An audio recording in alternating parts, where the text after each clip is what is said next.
உயிருள்ளவரை உஷா படம் மூலம் அறிமுகமானவர். தொடர்ந்து தங்கைக்கோர் கீதம், 100வது நாள், நான் பாடும் ஆடல், மகுடி, மண்ணுக்கேத்த பொண்ணு என்று மின்னும் திரையில் இவர் கண்கள் பேசும் 100 கதை.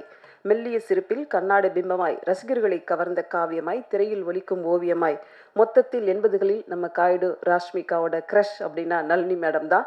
அழைக்கிறோம் நளினி அவர்களை.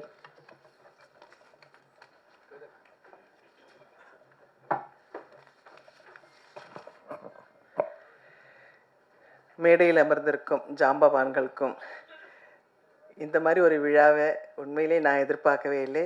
வந்திருக்க அத்தனை நல்லுள்ளங்களுக்கும் முதல்ல என்னோடய வணக்கம். உயிருள்ளவரை உஷா உண்மையிலே மறக்க முடியாத நிறைய நல்ல அனுபவங்கள்லாம் இருக்குங்க. எங்கள் அம்மா நான் மண்ணாக இருந்த என்ன ஒரு சிற்பமாக்குனார். அந்த சிற்பத்துக்கு உயிர் கொடுத்த என் ஆசான், என் தகப்பன் சாமி, என் குரு. அதாவது எவ்வளோ சொன்னாலும் என் சாமிக்கு பத்தாது.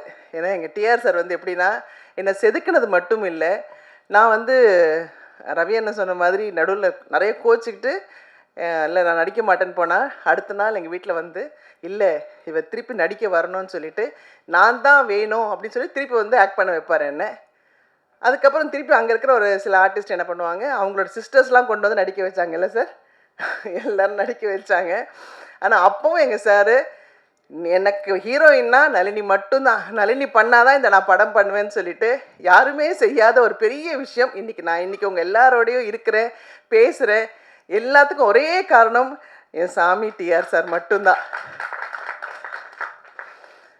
அப்போ சின்ன வயசு, புரியாத வயசு, எதுக்கு யாரோ என்னை சத்தம் போடுறாங்கன்னு சொல்லிட்டு அடிக்கடி நான் கோச்சிப்பேன். அப்போ ரவி அண்ணன் தான் ஒரு குழந்த மாதிரி, இல்லை கண்ணம்மா சினிமானா இப்படி தான் இருக்கும், ஒன்று நல்லதுக்கு தான் சொல்கிறாரு பார், நீ எவ்வளோ புத்திசாலி சொல்லி என்ன மெருகேற்றி டைரக்டர்கிட்ட நிப்பாட்டுவார். எங்கள் டைரக்டருக்கு எதுக்கு என்ன பிடிக்கும்னா, நான் வேறு எந்த டிஸ்டர்பன்ஸ் சொல்லி எங்கள் டைரக்டர் என்ன சொன்னாலும், மேலேருந்து கீழே விழ சொன்னாலும் ஏன் என்னன்னு கேட்க மாட்டேன், விழுவேன். அவர் எவ்வளோ டைலாக் சொன்னாலும் அவர் வாயை பார்த்துட்டே அதே மாதிரி பேசுவேன். அதே மாதிரி 24 மணி நேரம் அவர் நடிக்க சொன்னாலும் அவருக்கு பேக்கப் சொல்கிறதே பிடிக்காது. சூரியன் வந்தாலும் வரலைன்னாலும் நடிச்சுக்கிட்டே இருக்க சொன்னாலும் நடிச்சுக்கிட்டே இருப்பேன். அதனால் அவருக்கு நளினியை தவிர வேறு எந்த ஆர்டிஸ்ட்டுமே பிடிக்காதுன்னு நான் மனசார சொல்லுவேன். ஏன்னா அவருடைய அடுத்த படம் தங்கைக்கோர் கீதத்துலேயே இருக்கட்டும், உறவே காத்துக்கிளியும் நான் தான் நடித்தேன். அதுக்கப்புறம் டேட்ஸ் காரணமாக என்னால் நடிக்க முடியாமல் போச்சு. எவ்வளோ நல்ல விஷயங்கள் எனக்கு கற்றுக் கொடுத்துருக்காரு எங்கள் டைரக்டர்.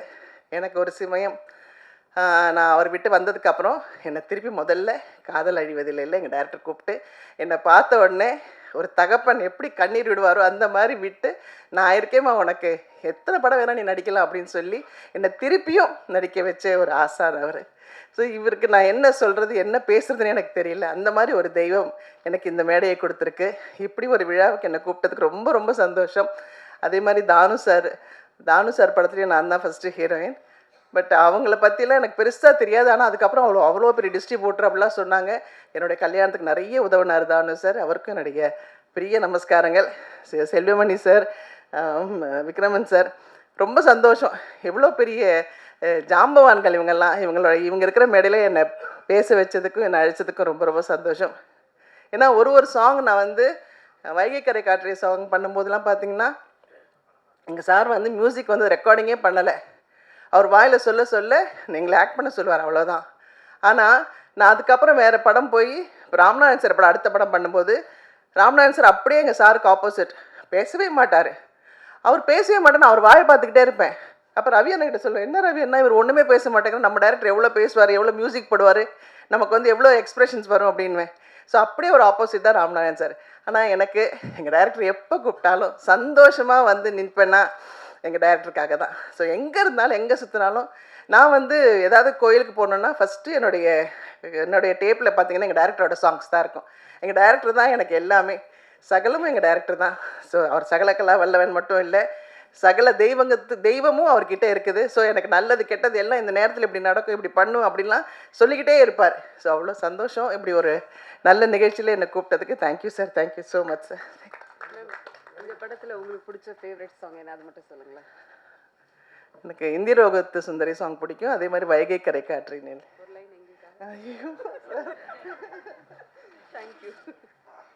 நாம் பேச அழைக்கிறோம் தமிழ் சினிமாவுக்கு இவர் வந்ததும் தந்ததும் புது வசந்தம்.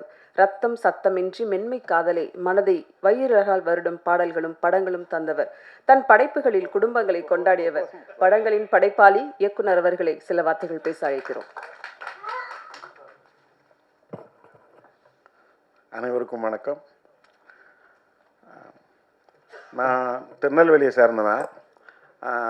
பொதுவாக எங்கள் ஊரில் வந்து நிறைய இந்த பெங்காலி மூவி இந்த மாதிரி படங்கள்லாம் வராது. நான் காலேஜில் படிக்கும்போதெல்லாம் பார்த்தீங்கன்னா மாமனாரின் இன்பவெறி, அவளோட ராவுகள், இப்படி தான் படம் வரும். அதனால் அந்த படங்கள் பற்றிய நாலேஜ் எனக்கு கிடையாது. அப்போது யதார்த்தமான படம் எப்படி இருக்கும் அப்படின்னு சொல்லி நான் பார்த்த முதல் படம் ஒருதலை ராகம். அந்த படம் வந்து நான் வந்து ப்ரொஜெக்ஷனில் தான் பார்த்தேன். நான் வந்து பார்த்த முதல் ப்ரிவியூ அதுதான். எனக்கு தெரிஞ்ச ஒரு ப்ரொடியூசர் கம் டிஸ்ட்ரிபியூட்டர், அவர் தான் இந்த சினிமாவை கூப்பிட்டு வந்தார். அவர் அந்த படத்தை நீ பாரு, நீ வந்து அப்போ நான் +2 முடிச்சிருக்கேன், காலேஜில் சேர போகிறேன். அப்போது இதில் என் வயசை கணக்கு போட்டுறாங்க. அப்போ அந்த படம் பார்க்குறேன், எனக்கு ரொம்ப பிடிச்சிச்சு அந்த படம். அதனுடைய விலை வந்து அப்போ பார்த்தீங்கன்னா ஒரு ஆர்ஓ பிரிண்ட்டோட கிட்டத்தட்ட 25,000 ரூபா. அவர்கிட்ட சொல்கிறேன், சார் இந்த படத்தை வாங்கிருக்கேன் சார், சூப்பராக போகும்னு சொல்கிறேன்.